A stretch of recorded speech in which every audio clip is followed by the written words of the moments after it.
Vamos lá. Blockchain. Ontem eu já te falei o que é blockchain, recapitulando rapidinho. É uma rede, uma corrente com blocos, e cada bloco são validados transações. É como se fosse a rede que o Banco do Brasil tem internamente. Vamos pensar assim, para transferir dinheiro entre os clientes, enfim, fazer todas as transações do banco. Só que isso é de forma pública, num livro de registro, aberto, não até hoje, pelo menos, a gente nunca ouviu falar em hackear blockchain, nem nada disso, e de forma barata. Isso é a blockchain, tá? E aí a gente tem algumas blockchains. A Ethereum, foi a que eu falei para vocês ontem, a gente explorou um pouco a Ethereum, ela tem uma característica que ela foi a primeira blockchain focada nos contratos inteligentes, ou seja, nos protocolos DeFi. Isso fez dela a maior altcoin, relembrando também, maior altcoin significa que abaixo do Bitcoin vem ela, tá? Só que ela não é a única blockchain. Como eu te falei, são várias. Então, por exemplo, a gente tem a Ethereum, a gente tem a Binance Chain, a gente tem a Cardano, que inclusive de hoje para amanhã vai ter uma atualização, e a gente tem a Polkadot. A gente tem outras blockchains. Hoje a gente já pode falar aí cerca de 30 ou mais blockchains, fora aquelas que estão sendo desenvolvidas por empresas privadas e a gente nem conhece.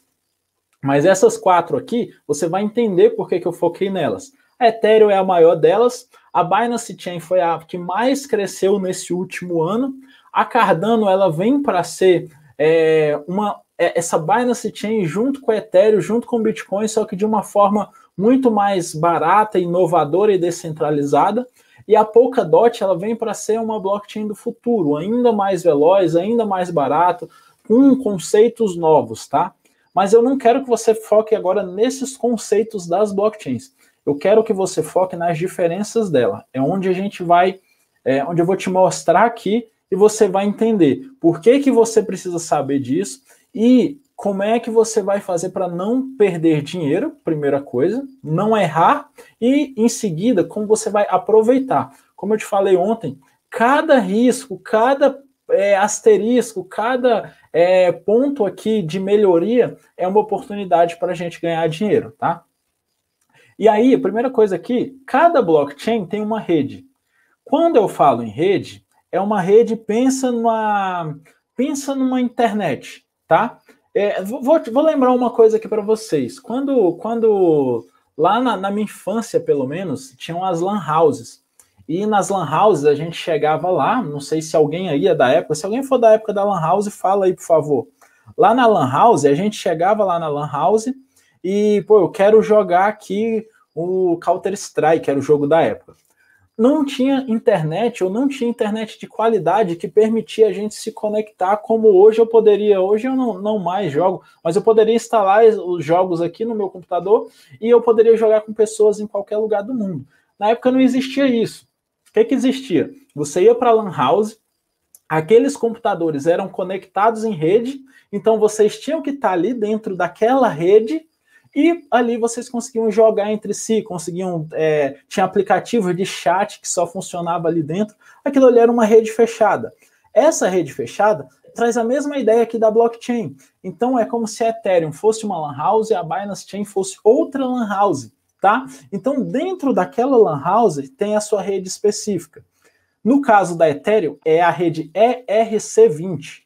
Não tem jeito, você vai ter que saber esses nomes, tá? No final, essa tela aqui vai estar preenchida, você vai tirar um print, mas claro, ela vai ser compartilhada também, o PDF lá no grupo, então você que está lá no nosso canal Telegram vai receber isso aqui, tá? Mas você tem que decorar isso aqui. Com o tempo fica muito fácil, muito prático, você vai ver isso o tempo todo, mas saber essa rede significa que se eu tenho um token na Binance Chain e eu tentar transacionar ele pela rede ERC20, isso é um problema, isso é um erro, e eu posso perder esse token, tá? A Binance Chain tem a sua própria rede, que é a BEP2, a Cardano tem a sua própria rede, que é a rede Cardano, e a Polkadot tem a sua própria rede, que é a DOT. São redes separadas, imagine como lan houses separadas. Uma fica no bairro X, outra fica no bairro Y, e por aí vai, tá? E cada blockchain tem a sua criptomoeda.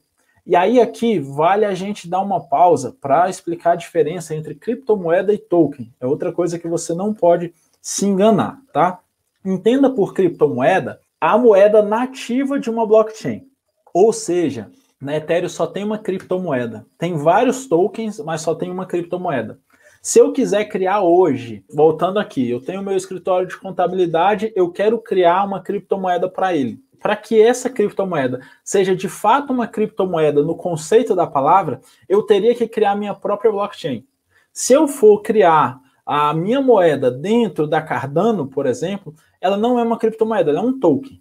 Na prática, funciona da mesma forma, só que a criptomoeda ela tem o foco maior em pagamento, inclusive pagamento das taxas dessas blockchains. E o token não, o token ele é mais focado em contratos inteligentes, tá?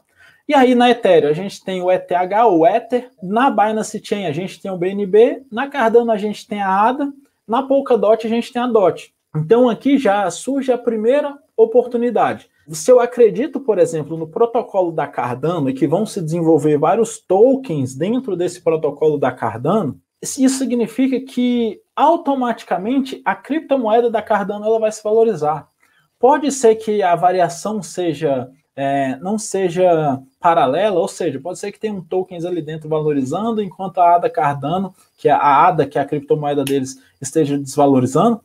Claro, pode sim, mas via de regra não é isso que acontece. Via de regra a gente vê uma valorização, principalmente quando a gente olha para o médio e longo prazo, de toda essa blockchain. Então você vê a Ethereum, por exemplo, crescendo muito nos últimos anos. Por quê? Porque automaticamente vários tokens têm surgido dentro da Ethereum. A maioria dos tokens, e aí entenda por tokens, os contratos inteligentes estão hoje dentro da Ethereum, tá? Aí eu trouxe dois exemplos aí. DAI é uma stablecoin e a Uni é um token da Uniswap. A gente vai falar sobre ele já já também. E aí, mais uma outra coisa que você tem que anotar aí. Anota essa palavra, stablecoin. Stablecoin ela é uma moeda estável. O que isso significa? Se eu comprar ETH, ou se eu comprar BNB, ou se eu comprar Bitcoin, o preço da criptomoeda ela é volátil. Ela pode aumentar e diminuir muito rapidamente. É uma característica desse mercado. E imagina que amanhã a Cardano dispare o preço. Não é uma hipótese aqui, tá? Vamos supor que amanhã a Cardano dispare o preço e ela chega num valor, ela dobre o valor. Para eu ganhar dinheiro, eu tenho duas opções. Ou eu continuo com a minha Cardano, ou então eu estabilizo ela em outra moeda.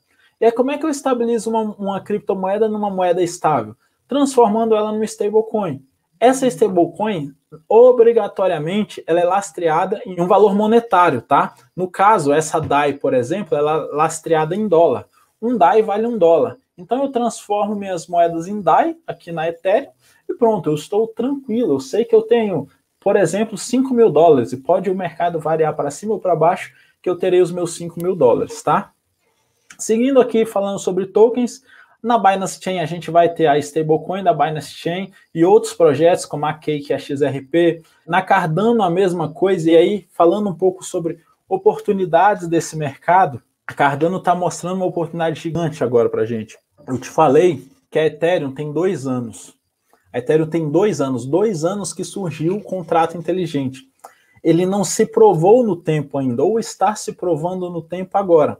Se a gente for para a Binance Chain, mais precisamente a Binance Smart Chain, que é um braço ali dentro, não vale a pena a gente explorar isso hoje, ela está fazendo 1 ano, fez 1 ano essa semana. Se a gente olhar para a Cardano, que hoje ela é a 3ª maior criptomoeda, a 2ª altcoin, a 2ª maior altcoin, então numa lista de capitalização de mercado, de quanto tem de dinheiro lá dentro, primeiro lugar Bitcoin, segundo lugar Ethereum, terceiro lugar Cardano. Ela é o 3º lugar e ela vai lançar com os contratos inteligentes dela amanhã, de amanhã para depois, não me lembro agora, mas amanhã, dia 12. Então imagina que esses protocolos aqui, COAT, Ergo, MELD e milhares de protocolos que vão nascer ainda. Então isso mostra que o que a gente tem de mais velho nesse mercado tem 2 anos, não tem 3 anos ainda, no mercado aí de contratos inteligentes. Isso mostra, principalmente para a gente, uma oportunidade gigante, tá? Não tem como a gente pensar que a gente chegou no mercado que tem 2 anos de algo totalmente inovador, e aí não vale eu te contar aqui te lembrar aqui que a Apple já está desenvolvendo nesse mercado, o Facebook está desenvolvendo nesse mercado, a Visa investe milhões nesse mercado, Mastercard investe milhões nesse mercado. Essa moeda aqui, a COT, que é um dos tokens aqui da Cardano, ele é totalmente focado em meio de pagamento. Enfim, se eu fosse falar de projetos aqui, a gente ficaria a noite toda, tá? Então tá nascendo junto com ele essa sua transformação, tá? Então você não pode pensar, poxa, mas passou as oportunidades. É uma objeção comum que eu ouço, falo assim, putz, mas o Bitcoin custava $100, hoje ele custa $50 mil, poxa, perdi a oportunidade. Cara, não perdeu a oportunidade. Quem entrou no mercado em 2017 está milionário, quem entrou em 2018 está milionário, 2019 está milionário. Simplesmente utilizando a segunda coisa que você mais precisa aqui. Primeiro, você precisa entrar no mercado. Segundo, você precisa de conhecimento. E terceiro, você precisa investir. Eu preciso investir muito dinheiro? Não necessariamente, você vai investir o que você pode. E, inclusive, por favor, anota isso aí, faz um asterisco, não está anotado no slide, mas vale a pausa. Não entre de cabeça enquanto você não tiver conhecimento suficiente. Então, se hoje é confortável para você investir R$500 por mês, todo dia você vai estudar e você vai definir onde você vai investir esses R$500. Para você é R$100, ótimo, você investe R$100. Não vá pegar e vender um bem imóvel seu, um carro, pegar um empréstimo no banco para entrar aqui. Você vai saber e o seu patrimônio vai crescer automaticamente junto com o seu conhecimento, com esses pequenos investimentos ou que sejam grandes, mas com investimentos que você possa fazer, tá? Seguindo no token, tem a Polkadot, que é dessas aqui, é a que está mais nova aí e já tem grandes projetos dentro, como a Link, que é a Chainlink, como a Reef, como a Polkastarter, que são alguns exemplos de tokens lá dentro, tá? Então, o que você precisa entender aqui? Cada token desse aqui é um DApp daqueles que eu te falei ontem. Por exemplo, a Cake, ela é um protocolo para as pessoas trocarem moedas dentro dele. A COT é esse meio de pagamento, um aplicativo para que eu possa chegar num café, por exemplo, e pagar com criptomoeda. A MELD, por exemplo, é um protocolo de empréstimo. A Reef, que é aqui da Polkadot, ele é um protocolo que ela vai criar uma cesta de investimentos. Então, cara, tem muita coisa aqui dentro, tá? E aí, outra coisa muito importante. Nem tudo é descentralizado, você vai entender. Mas, o fato de ser descentralizado, a blockchain trouxe a característica da gente se livrou do intermediário. Pensa assim, vamos supor que eu tenha R$100. Você imagina que isso aqui seja uma nota de R$100. Para essa nota de R$100 ir para dentro do seu bolso agora, qual o caminho mais rápido? Não estou falando o mais complexo, o mais rápido. Eu vou pegar essa nota de R$100, vou ao banco e vou depositar ele na sua conta. Esse é o mais rápido possível. Se eu não tiver diretamente a sua conta, ou se eu quiser que esse dinheiro caia agora na sua conta, esses R$100 precisa estar na minha conta, eu vou fazer um Pix para a sua conta, e da sua conta você vai sacar e transformar ele em papel. Porque enquanto ele está no banco, ele não está no seu bolso. Você pode usar, ok, mas o dinheiro não está na sua custódia. Na blockchain, não.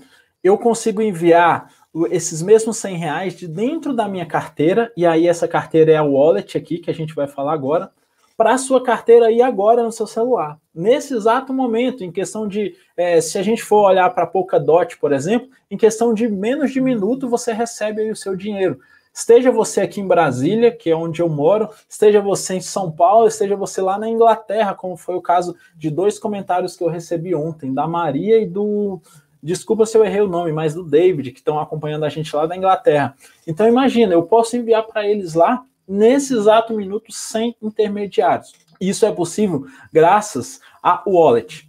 O que é a wallet? A wallet é a carteira, é onde vai ficar as suas moedas, tá? Existem elas físicas, como se fosse um dispositivo que eu poderia, igual esse mouse aqui, é um dispositivo que eu conectaria no meu computador e as minhas moedas estariam nele. Só que hoje eu vou focar aqui nas carteiras digitais, nas carteiras via software. Você vai entender por quê, tá? E também, mesma coisa, não é à toa que eu fiz essa planilha. Cada coluna aqui é uma blockchain e você tem que respeitar essas colunas. Então, quando eu olho para Ethereum, dentro da Ethereum, eu tenho aqui a carteira Trust Wallet, tenho a Coin98 Wallet e tenho a MetaMask, tá? Quando eu olho para a Binance Chain, aí presta atenção que aqui começou a ficar confuso. Eu tenho a Trust Wallet, a Coin98 Wallet e a MetaMask. Se eu olho para Cardano, aí já muda. Tem Yoroi, Daedalus, que na verdade é Daedalus, e a Ledger, que essa é uma dessas carteiras físicas que eu te falei. E se eu olho para a Polkadot, aí já misturou mais ainda. Eu tenho a Trust Wallet, a Coin98, só que aí eu não tenho mais MetaMask, por exemplo. Eu já tenho a Clever e a Polka Wallet. O que acontece aqui? Você vai entender já já. Mas imagina que cada uma aqui é uma carteira. Uma carteira da mesma forma que você tem um aplicativo do seu banco que você consulta seu saldo. Cada um desses aqui é um aplicativo diferente que você vai consultar seu saldo, tá? As moedas ficarão nessas carteiras. Toda vez que quiser trocar moedas, se eu, por exemplo, vamos olhar para cá, eu tenho ETH, que aqui no Ethereum, e eu quero trocar o ETH, porque acontece, eu quero trocar o ETH por DAI, que é stablecoin, que ela é pareada em dólar. Eu tenho, vamos supor que eu tenha um ETH, hoje ele está valendo em torno de 3.300 dólares, e eu quero transformar ele em 3.300 dólares. Eu tenho que trocar esse ETH por DAI. Como é que eu faço isso? Através das DEX. As DEX é uma abreviação para Exchange Descentralizada, ou seja, é onde você vai trocar o seu dinheiro ainda assim de forma descentralizada. Ele é alguém que está ali no meio, entre você e uma outra pessoa, mas ele é descentralizado, ou seja, lembra aquela história de que a pessoa vai chegar, vai criar o aplicativo, esse aplicativo ele vai estar todo configurado, ele não depende mais de ninguém para rodar? Ele não depende mais de outra pessoa estar ali? Pronto, isso é uma DEX. E aí, como DEX, a gente tem aqui na Ethereum a Uniswap, SushiSwap e a Coin98 Exchange, por exemplo, porque tem outras, tá? Estou falando aqui das principais. Na Binance Chain, a gente tem a Binance Dex, a PancakeSwap e a Coin98 Exchange. Calma que eu vou te explicar essa mistura aqui, tá? E onde é que estão as oportunidades aqui dentro. Na Cardano, a gente tem as DEX da Cardano. Como eu te falei, ela está sendo lançada amanhã, a parte dos contratos inteligentes. Então, essas DEX, nenhuma das três estão funcionando de fato ainda. Mais oportunidade para a gente, tá? E na Polkadot, a gente tem ali Polkadex, a Zero Exchange, PolkaSwap e a Coin98 Exchange. Agora é a hora de você printar, tá? Agora é a hora de você printar a tela. E se você colocar no Instagram, me marca lá.